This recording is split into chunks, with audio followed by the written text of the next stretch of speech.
abagole we bavaawo aba Victory Travel Center bagenda kubatwalako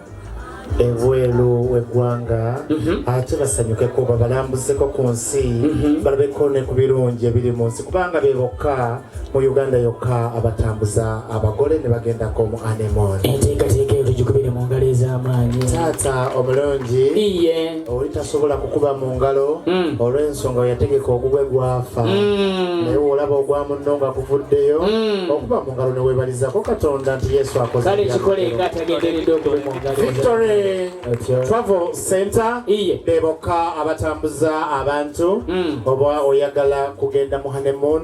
ebweru w'eggwanga wano mu Uganda Victory Travel babatambuza motoka bazirina oba oyagala ennyonyi buli kimu bakikolerako ebyokulya n'ebyokusula ate n'ogenda mu honeymoon ng'oloota bulungi oloota ebintu bya Yesu